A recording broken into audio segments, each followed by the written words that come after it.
మీలో ఎంతమందికి ఇరుక్కాయలంటే తెలుసో కమెంట్ చేయండి. ఇవి ఎక్కువగా సిద్దిపేట సైడ్ అయితే అవైలబుల్‌గా ఉంటాయి. అండ్ ఈ సమ్మర్‌లో మాత్రమే కాస్తాయి. వీటి పులుసు మాత్రం సేమ్ కోడిగుడ్డు పులుసులాగా చాలా టేస్టీగా ఉంటది. సమ్మర్ వచ్చిందంటే కంపల్సరీ ఒక 3, 4 టైమ్స్ చేసుకొని తినాల్సిందే. అంత టేస్టీగా ఉంటది. ఇది ఎలా ప్రిపేర్ చేసుకోవాలో మీకు కంప్లీట్ రెసిపీ చెప్తాను. ఫాలో అయిపోండి. వీటిని ఫస్ట్ మంచిగా వాష్ చేసుకొని ఉడికించుకోవాలి. ఒక 50% వరకే ఉడికించుకోవాలి. ఉడికిన తర్వాత దీని లోపల ఉన్న గింజలని తీసేసి పైన గుజ్జుని ఒకసారి వాటర్లో వేసి వాష్ చేసుకోవాలి. గింజలు చూడండి ఎంత జెల్లీగా ఉన్నాయో.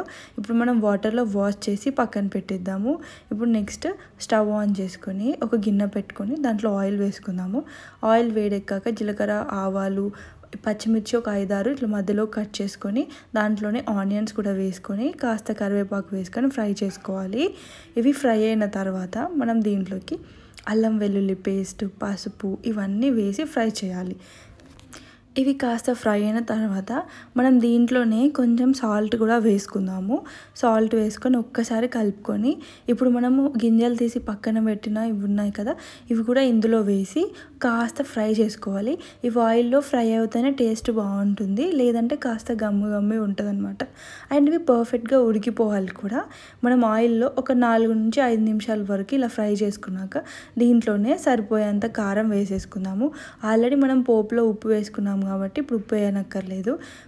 కారం వేసుకున్నాక ఒక 2, 3 నిమిషాలు ఫ్రై అయినాక మనం దీంట్లోకి చింతపండు రసాన్ని వేసుకోవాలి.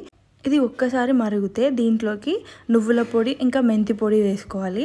ఈ పులుసులో మెంతి పొడి, నువ్వుల పొడి ఇంపార్టెంట్. ఇవి 2 వేస్తేనే టేస్టీగా ఉంటుంది. అయితే మరగడం అయితే స్టార్ట్ అయిపోయింది. ఇప్పుడు మనం దీంట్లోకి ఒక 3 టేబుల్ స్పూన్ల నువ్వుల పొడి అండ్ ఒక 1/2 టేబుల్ స్పూన్ మెంతి పొడి వేద్దాం. మెంతి పొడి అయితే ఎక్కువగా వేసుకోవద్దు, ఎక్కువ వేసుకుంటే చేదుగా అవుతుంది. ఇలా ఒక 5 నిమిషాల పాటు మరిగించుకుంటే వేడి వేడి ఇరకాయల పులుసు అయితే రెడీ అయిపోతుంది. అండ్ దీంట్లో మీరు ఎక్కువగా పుల్లగా ఉండకుండా కాస్త బెల్లం కూడా వేసుకోవాలి. అంటే పప్పుచారులో కూడా మనం బెల్లం వేసుకుంటాం కదా, అలాగే ఈ పులుసులో కూడా బెల్లం వేసుకోవాలి. బెల్లం కరిగేంత వరకు ఒకసారి ఫ్రై చేసుకుందాము. ఇప్పుడైతే బెల్లం కరిగిపోయింది అండ్ ఉప్పు కారం కూడా చాలా పర్ఫెక్ట్గా ఉంది. ఫైనల్లీ మనం ఇందులో కొత్తిమీర వేసుకొని స్టవ్ ఆఫ్ చేసుకుంటే వేడి వేడి ఇరకాయల పులుసు అయితే రెడీ అయిపోతుంది. ఇప్పుడు మనం దీన్ని వేడి వేడి అన్నంలో ఈ పులుసు వేసుకొని దీనిపైన కాస్త నెయ్యి వేసుకొని తింటే టేస్ట్ మాత్రం సూపర్గా ఉంటుంది. అండ్ ప్రతి ముక్క ఎగ్ తిన్న ఫీలింగ్ అయితే ఉంటుంది.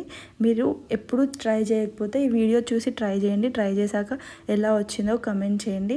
మరిన్ని ఇంట్రెస్టింగ్ వీడియోస్ కోసం నా ఛానల్ని సబ్స్క్రైబ్ చేయడం అస్సలు మర్చిపోకండి.